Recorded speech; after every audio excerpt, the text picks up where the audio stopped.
하나님의 말씀 빌립보서 1장 27에서 30절.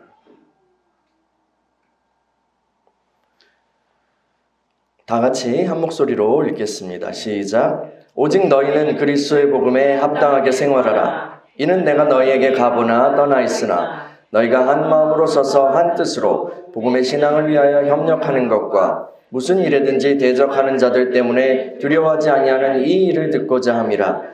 이것이 그들에게는 멸망의 증거요 너희에게는 구원의 증거니 이는 하나님께로부터 난 것이라. 그리스도를 위하여 너희에게 은혜를 주신 것은 다만 그를 믿을 뿐 아니라 또한 그를 위하여 고난도 받게 하려 하심이라. 너희에게도 그와 같은 싸움이 있으니 너희가 내 안에서 본 바요 이제도 내 안에서 듣는 바니라. 아멘. 사랑하는 주님, 오늘도 주님의 말씀 앞에 섭니다. 그 말씀의 빛으로 우리를 비춰주시고 또한 그 말씀 안에 있는 진리로 우리를 자유케 하여 주시옵소서. 그 말씀에 있는 생기로 우리를 살리시며 생명 있는 삶을 더욱 풍성히 누리게 하여 주시옵소서. 성령님 이 시간에 함께하여 주시고 운행하여 주시옵소서. 말씀을 전하는 종을 붙들어 주시고 주의 권능으로 채워 주시옵소서. 주님 감사합니다. 주님을 의지합니다. 예수님의 이름으로 기도합니다. 아멘. 교회의 전통적인 그런 사역 가운데 가정신방이라는 것이 있습니다. 교회의 목회자와 혹은 어떤 영적인 리더, 형제, 자매들이 각 가정을 방문하고 또 예배도 드리고 상담도 하고 기도 사역도 하는 그런 사역인데요. 연세가 있으신 분들이라면 다 그 가정신방을 다 받아보셨을 거예요. 그렇죠?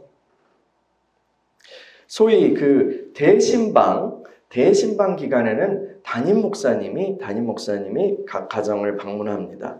그리고 일반적인 평소 시기에는 교구 담당 목사님이나 전도사님이 그 일을 주로 하죠.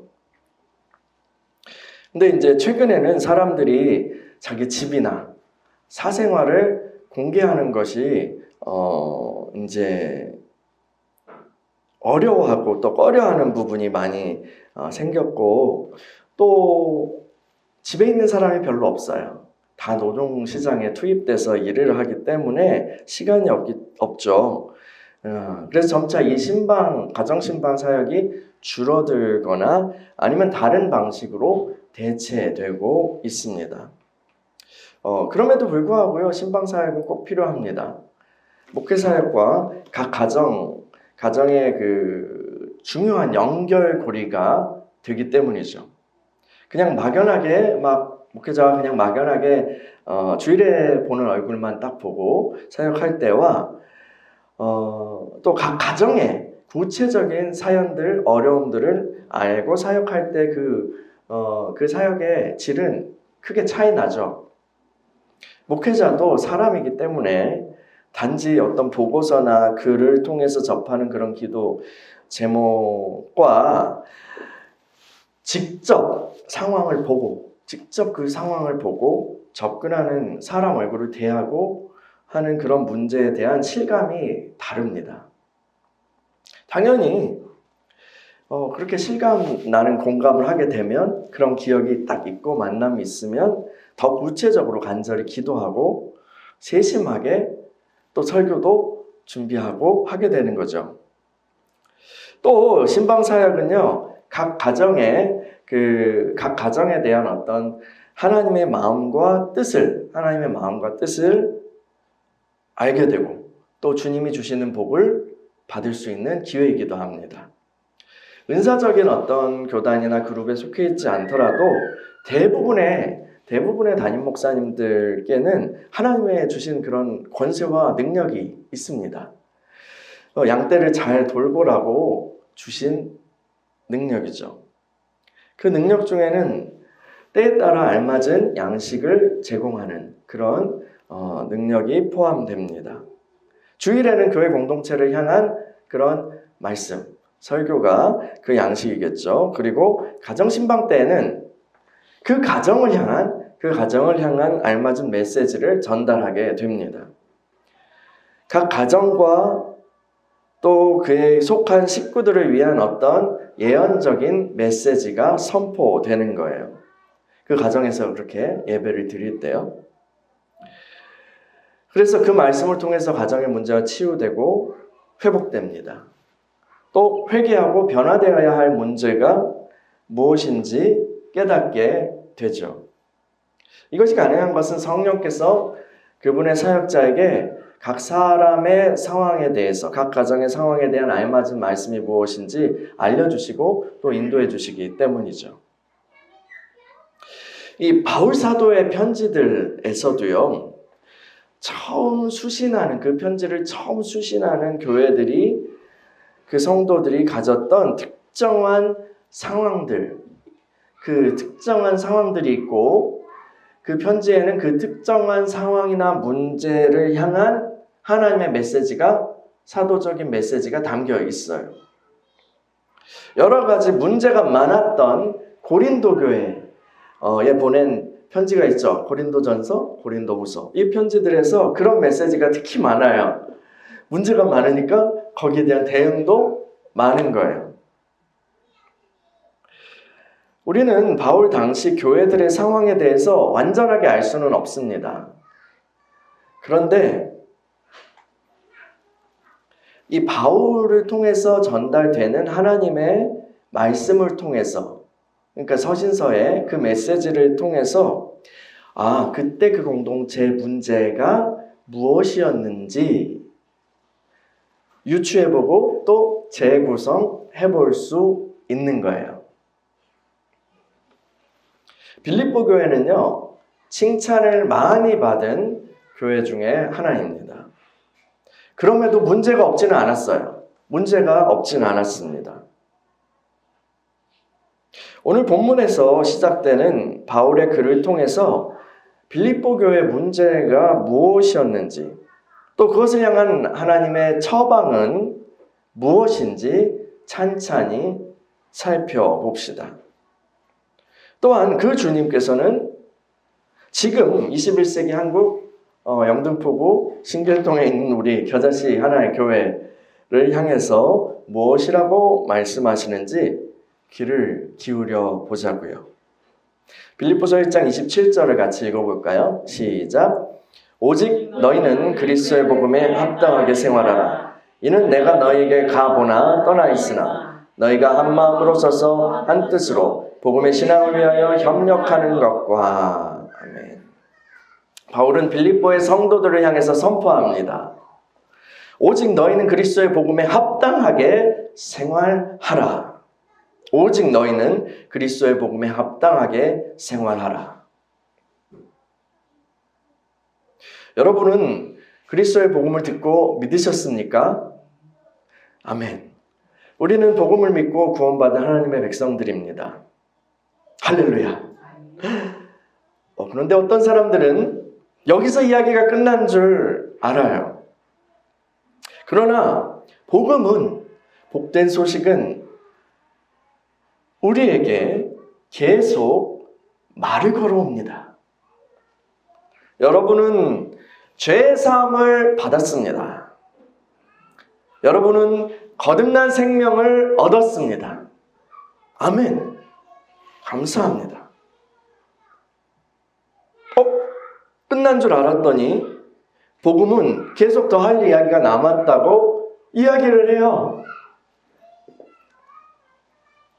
우리는 흑암의 나라에서 사랑의 아들의 나라로 옮겨졌습니다. 우리는 빛의 자녀들입니다. 아멘. 복음은 계속해서 말을 걸어옵니다. 여러분은 하나님과 화목되었습니다. 주님의 성소로 담대히 나아갈 수가 있습니다. 여러분은 또한 주님의 신부로 단장되어야 합니다. 여러분은 열매를 맺어야 합니다. 계속해서 복음의 이야기는 이어집니다. 복음은 우리를 그냥 두지 않습니다. 계속 와서 들어보라. 내 얘기를 들으세요 라고 얘기해요. 복음은 계속 말을 걸어옵니다. 그 복음의 하는 말에 계속 복음의 소리에 귀를 기울이고 있으면 하나님이 우리에게 하신 일이 무엇인지 계속해서 깨닫게 되죠. 그뿐만 아니에요. 복음은 우리에게 하나님의 그 은혜를 받은 자로서 합당하게 살아가라고 말합니다. 복음은 우리가 하나님을 또 다른 이들을 세상을 바라보는 그런 관점을 바꾸도록 계속해서 도전합니다. 그리고 이 세상에서 몸을 입고 사는 그 삶을 이전과는 전혀 다른, 복음을 듣기 이전과는 전혀, 복음을 듣고 믿기 이전과는 전혀 다른 삶의 방식으로 변화하도록 요구합니다. 어떤 사람들은 복음의 첫 몇 마디만 딱 듣고 귀를 닫아버려요. 다 들었어. 그만 말해. 알아. 그만 말해. 나는 할 일을 다 했다고 생각해요. 난 그리스도인이 되었다고 생각합니다. 지옥만 면했으면 된다고 생각해요. 그래서 안심하고 복음의 말을 듣지 않고 귀를 막고 다른 말을 들으면서 평생을 살아갑니다. 이것은 결코 우리를 부르신 주님의 뜻이 아닙니다. 복음은 우리에게 계속 그 말씀을 듣고 또 듣고 들음으로 전진하도록 요구합니다. 그 말씀을 통해서 열매를 맺도록 요구합니다. 복음은 우리의 전 존재와 삶의 시스템이 완전히 새로운 변화로 나아가도록 이끄는 진리입니다. 이 진리의 소리이죠. 이 진리는 우리를 새로운 창조에 합당한 그리스도의 부활 안에서 시작되었고 또 장차 완성될 새하늘과 새 땅에서 완전하게 드러날 그 새로운 창조에 합당한 사람으로 드러내주고 계속해서 우리를 만들어줍니다. 여러분, 복음은 끊임없이 여러분에게 말하고 있어요. 오직 너희는 그리스도의 복음에 합당하게 생활하라. 그 복음에 합당한 삶을 살아가라. 여러분은 복음의 말에 귀를 열어놓고 있으십니까? 복음은 지금 여러분을 향해서 어떤 은혜를 선포하고 있습니까? 또한 어떤 삶의 변화를 도전하고 있습니까? 빌립보 성도들을 향한 복음의 외침은 크게 두 가지였습니다. 빌립보서 1장 27에서 28절을 읽어볼게요. 시작. 오직 너희는 그리스도의 복음에 합당하게 생활하라. 이는 내가 너희에게 가보나 떠나 있으나 너희가 한 마음으로 서서 한 뜻으로 복음의 신앙을 위하여 협력하는 것과 무슨 일에든지 대적하는 자들 때문에 두려워하지 아니하는 이 일을 듣고자 함이라. 이것이 그들에게는 멸망의 증거요 너희에게는 구원의 증거니 이는 하나님께로부터 난 것이라. 아멘. 사도는 전에 말한 대로 자신이 감옥에서 나와서 빌립보 교회를 다시 방문하게 되든지 혹은 거기서 감옥에서 죽게 되든지 어떻게 되든지 관계없이 빌립보 성도들이 복음에 합당한 길 위에 계속 서 있다는 소식을 듣고 싶다고 말합니다. 그것은 첫째로 너희가 한 마음으로 서서 한 뜻으로 복음의 신앙을 위하여 협력하라는 거예요. 한 마음으로 서서 한 뜻으로 복음의 신앙을 위하여 협력하는 거예요. 이 문장을요 다시 번역하면 이렇습니다. 너희가 한 영 안에 굳게 서서 한 마음, 여기서는 혼입니다. 한 마음, 한 혼으로 복음의 신앙을 위해서 싸우는 것. 다시 읽어드릴까요? 너희가 한 영 안에 굳게 서서 한 마음으로 복음의 신앙을 위해 싸우는 것. 여러분, 교회는 한 성령으로 세례를 받아서 한 몸이 되었습니다. 그리스도의 몸은 하나고 또 성령도 한 분이십니다. 바울은 에베소서에서 평안에 매는 줄로 성령이 하나 되게 하신 것을 힘써 지키라고 했습니다. 너희가 하나가 되라 이렇게 얘기하는 게 아니라 하나가 되기 위해 힘쓰라 이게 아니라 성령이 하나 되게 하신 것을 힘써 지키라 라고 했어요. 믿는 이들의 영은요 그리스도와 연합했습니다. 믿는 이들의 영은 그리스도와 연합했어요. 여러분의 영도 그리스도와 연합했고 저의 영도 그리스도와 연합했어요. 그러므로 우리는 그리스도 안에서 영 안에서 하나입니다.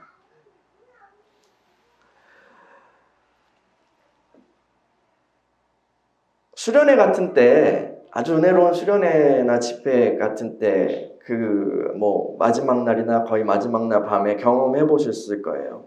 큰 은혜를 받고 주님의 임재를 경험하고 나면 그리고 막 이렇게 영의 마음이 활성화되고 그렇게 하면 어떻게 돼요? 형제 자매들이 너무 사랑스러워요. 또 보고 싶고 계속 있고 싶고 그리고 또 그 그리움이 막 이렇게 애타게 있어서 막 수련회 애프터도 하고 막 그럽니다. 애프터 만남 후에 만나서 또 같이 그 그룹이 모이고 막 그래요. 그것은 영 안에 있는 우리의 실상을 조금 맛본 거예요. 교회는 한 영의 교제 안에 머물러 있어야 합니다. 성령께서 하나 되게 하신 그 영의 교제 안에 머물러 있어야 돼요. 교회 공동체의 연합은 그 하나님께서 이루신 하나됨으로부터 비롯되어야 합니다. 여러분 먹는 것을 좋아하는 영으로 연합할 수도 있을 거예요. 노는 것을 좋아하는 영으로 하나 될 수도 있을 것입니다. 돈 버는 영으로 마음이 모일 수도 있을 거예요. 연애하는 영으로 연합하려고 할 수도 있을 것입니다. 그러나 그것은 교회의 연합이 아닙니다. 그것은 침묵회와 다를 바가 없습니다. 우리는 한 영, 그리스도의 영 안에 굳게 서서 교제해야 합니다. 주를 사랑하고 그분을 예배하는 그 영의 갈망으로 모여야 하는 것입니다. 잘생긴 사역자를 중심으로 부흥할 수도 있겠죠. 잘생긴 사역자가 없어지면 어떻게 될까요? 흩어져요.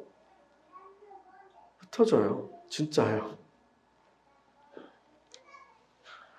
그게 그 영으로 연합한 게 영으로부터 나온 연합이 아니었다는 것을 보여주는 거죠. 교회는 그 주와 합한 한 영, 그 새 생명, 그 주를 사모하고 예배하고 갈망하는 그 생명, 그 영으로부터 뭉쳐야 되는 거예요. 또한 교회는요, 혼의 차원에서도 한 마음이 되어야 합니다. 한 영의 교제, 하나님이 이루신 한 영의 교제를 마음의 차원까지 확대시켜야 한다는 거예요. 이것이 혼의 차원에서 또 한 마음이라고 하니까 막 일률적이고 일괄적이고 막 획일적이고 이런 거를 상상하면 안 됩니다.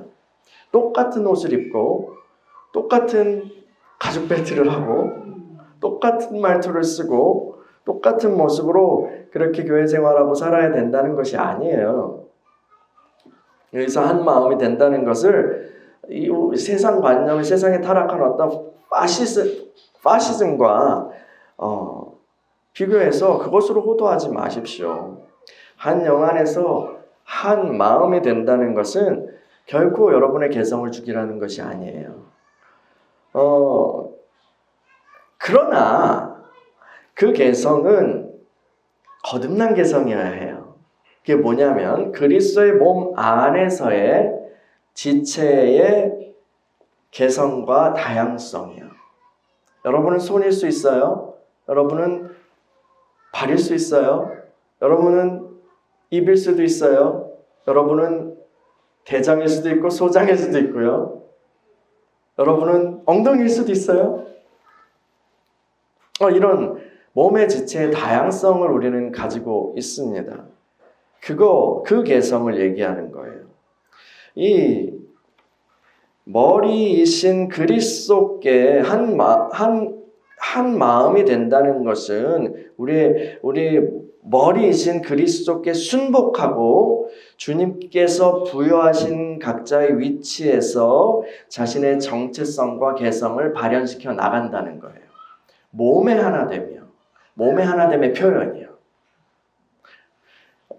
그리고 그 지체들끼리는 상호간에 그 부르심을 존중하고 그것에 더 발현되도록 성장하도록 돕는 거예요. 그게 한 혼, 한 마음입니다.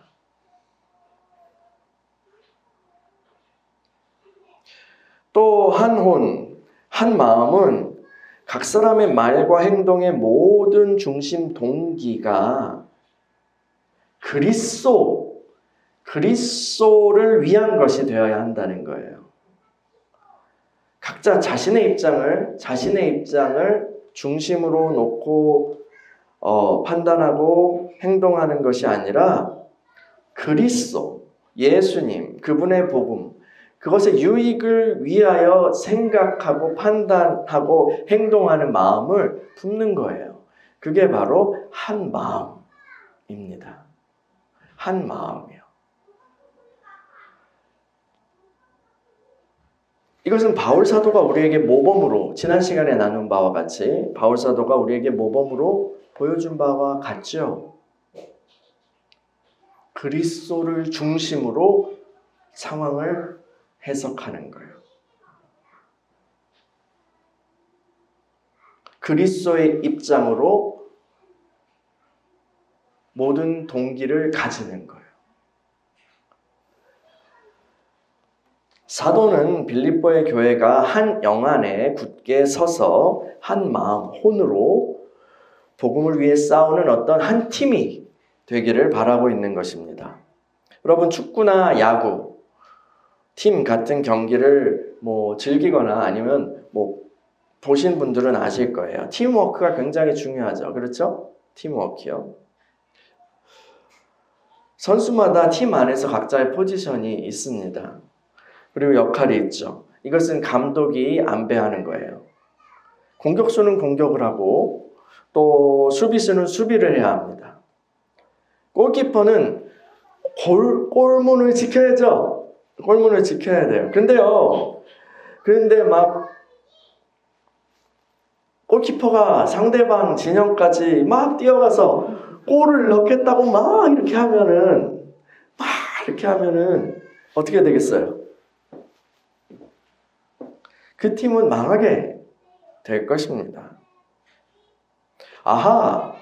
이제 사도가 염두에 두고 있는 빌립보 교회의 문제가 무엇인지 조금 알 것 같아요. 그것은 분열과 반목의 문제입니다.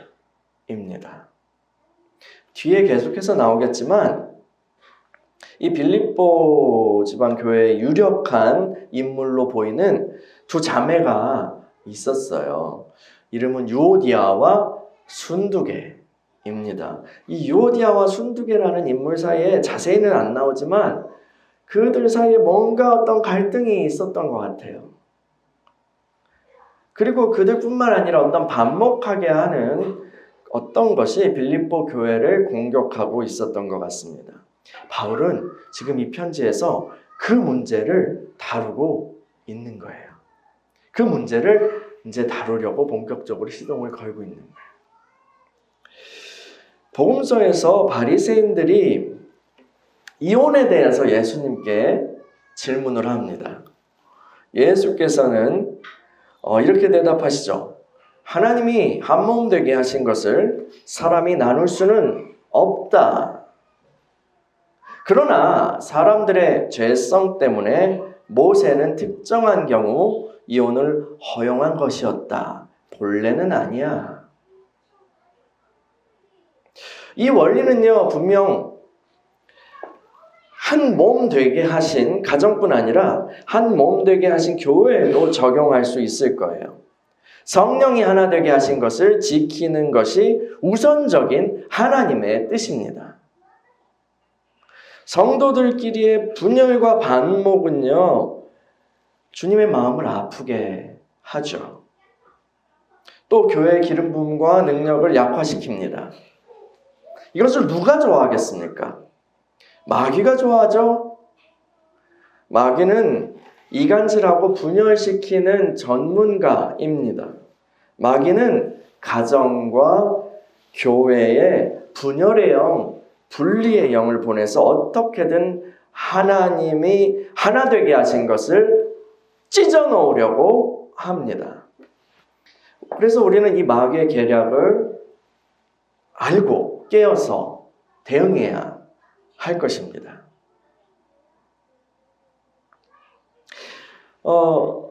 주님의 대적은 빌립보 교회 안에 침투했을 뿐 아니라 밖에서도 공격해 들어옵니다. 빌립보서 1장 28절을 읽어볼게요.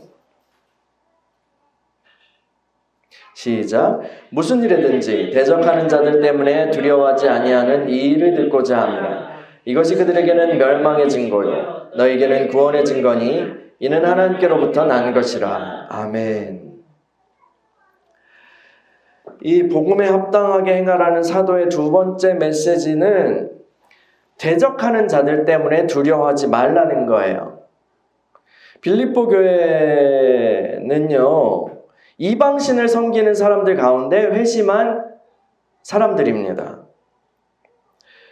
그들이 속한 사회 구성원은 대부분 다른 신들을 믿는 사람들이죠. 예수 믿고 여러분 예수님을 믿고 가족에게 핍박을 당해보신 분은 아실 거예요. 핍박 당해보신 분? 네, 한 분 계시네요. 그렇죠. 제 친구 중에도 예수님 믿고 종갓집 자손인데 예수님을 믿은 거야. 막 불교 학생하고 막 그런 친구였는데 갑자기 예수님을 믿게 돼가지고 쫓겨나고 머리 밀리고 맞고 나중에 정신병원에 강제 입원도 했었습니다. 그런 일들도 있었어요. 심지어 그 입원하기 전에 입원시키기 전에 거의 이제 반납치죠. 그런 거는 그 전에 그분의 어머니와 저와 그 친구가 같이 정신과 의사를 찾아간 적도 있었어요. 그런데 그 정신과 의사 선생님이 감리교 장로님이었던 거예요. 전혀 이상한 게 아닙니다. 막 이렇게 얘기하고. 그래도 근데 그 친구의 싸움은 좀 더 계속 이어졌죠. 이제는 그 친구는 목사님이 됐습니다. 미국에서 유학하고 있는데요. 그 핍박당한다는 건 진짜 힘든 일이에요. 쫓겨나서 살 데 없으니까 이제 시시사랑방에서 같이 살고 막 그랬거든요.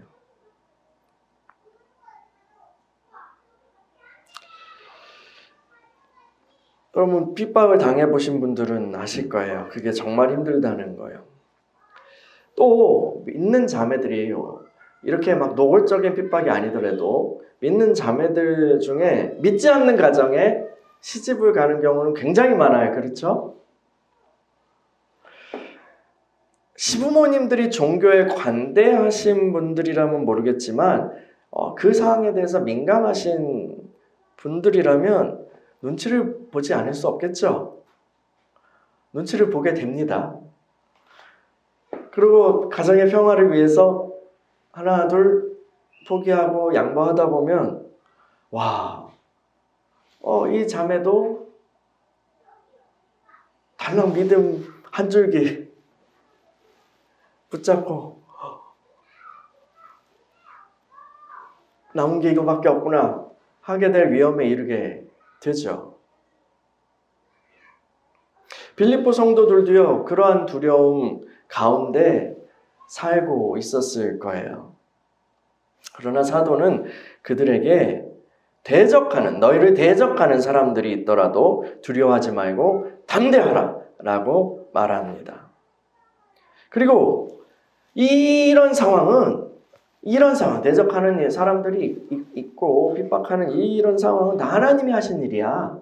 하나님이 그렇게 하신 거야 라고 말합니다.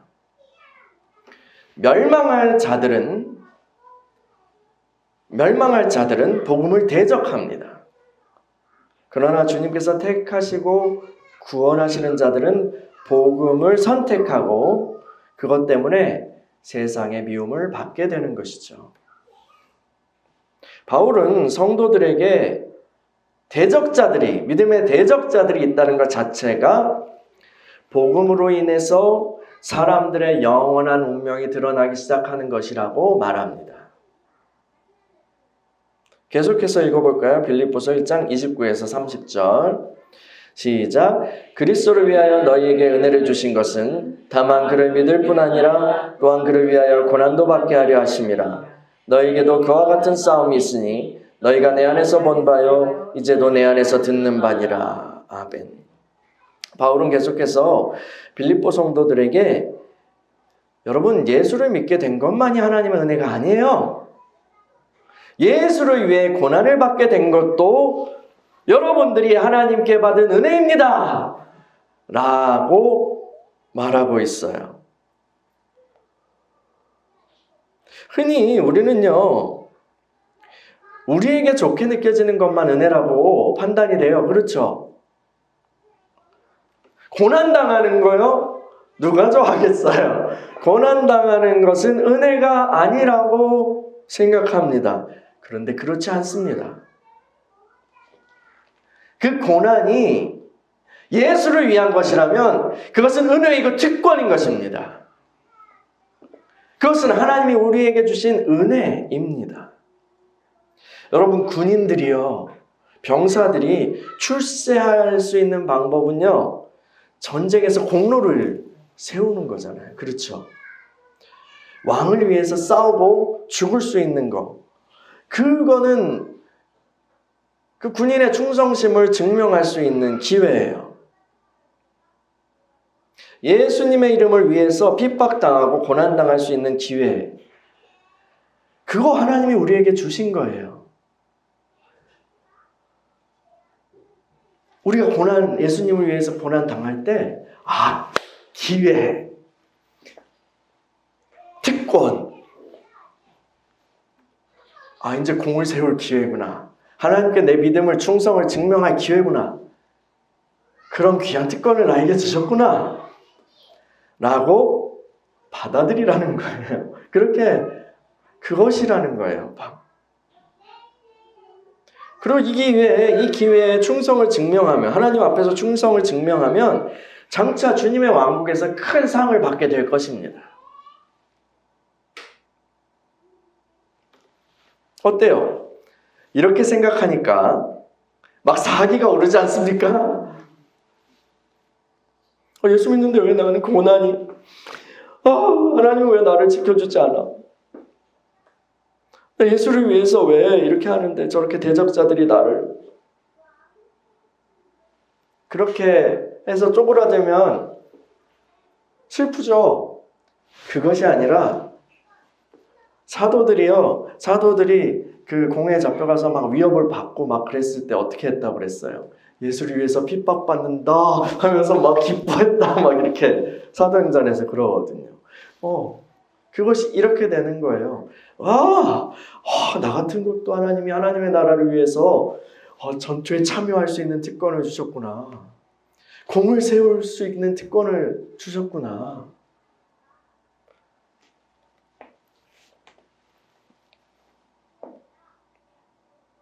이렇게 성경이 제시하는 관점으로 세상을 바라볼 때 우리는 고난 앞에서도 두려워하지 않는 믿음의 용사가 될 수 있는 것입니다. 그리스도의 복음에 합당한 생활을 하라면서 바울이 빌립보 성도들에게 전한 메시지는 안팎의 적들에게 지지 말고 복음을 위한 한 팀으로 담대하게 나아가라는 것이었습니다. 바울은 그 싸움을 먼저 앞서 나가서 주님을 따라서 싸운 주님의 장군이었습니다. 또한 우리도 우리의 위치에서 그 싸움을 감당하게 될 것입니다. 여러분, 지난 시간 말씀에서 나눈 것처럼 우리는 또 교회는 이 땅에서 그리스도의 신부입니다. 그래서 주님과의 어떤 친밀함, 또 그리스도의 신부로서 정결함, 거룩함 준비하는 그런 부분들이 필요하죠. 그런데 또한 한편으로 이 땅의 교회는 싸우는 군대이기도 합니다. 우리는 군사들입니다. 우리는 왕이신 그리스도를 위해서 부름받은 전사들입니다. 이 싸움은 칼과 총으로 하는 것이 아니라 진리와 사랑으로 하는 것입니다. 여러분, 이 세상의 신은 심판을 받았습니다. 이 세상의 멸망은 정해져 있는 거예요. 그런데 어떻게든 마지막 날까지요, 주님의 원수는 주님의 일을 방해하려고 발버둥을 칠 것입니다. 도덕질하고 죽이고 멸망시키려고 할 거예요. 그들은 잃을 것이 없어요. 잃을 것이 없어요. 잃을 것 없는 사람들이 얼마나 무서워요. 난 오늘만 산다. 영화의 명대사인데요. 마귀의 슬로건은요, 잃을 것이 없는 마귀의 슬로건은 그래서요, 같이 죽자는 거예요. 너 나랑 같이 죽자 이거예요. 눈이 벌게져서 믿는 이들과 여러분들을 무너뜨려서, 교회를 무너뜨려서 주님의 복을 받지 못하게 하려고 하는 것입니다. 어떻게든 예수를 믿지 못하게, 어떻게든 주님 시키는 그 일을 하지 못하게 막는 거예요. 그래서 상처를 주고 질병을 주고 고정관념에 묶이게 하고 사람에게 매이게 하고 눈을 흐리고 돈으로 넘어뜨리고 음란으로 넘어뜨리고 미워하게 하고 반목하게 하고 분열시켜요. 교회 공동체는요, 우리 믿는 이들은 이런 전쟁터의 한복판에 서 있는 것입니다. 바울 사도는 빌립보의 성도들이 이 전쟁터에서 강건하게 살아남을 뿐 아니라 승리하는 한 팀이 되기를 바랬습니다. 주님은 우리 교회도 그렇게 되기를 원하십니다. 우리 공동체는, 저와 여러분들은 이 전쟁을 위한 준비가 되어 있습니까? 이 싸움의 심각성을 인식하고 있습니까? 여러분, 우리가 그리스도의 복음에 합당한 삶을 살아갑시다. 한 영 안에서 굳게 서서 한 마음으로 복음을 위해서 싸워 나갑시다. 교회를 압박하고 복음을 부끄럽게 하라고 강요하는 세상의 메시지 앞에서 그것을 거부하면서 두려워하지 말고 주님을 위해서 담대하게 기쁨으로 고난을 받읍시다. 하나님 나라의 정예 부대가 돼서 주님을 위해서 싸워 승리하는 저와 여러분들이 되기를 축원합니다. 할렐루야.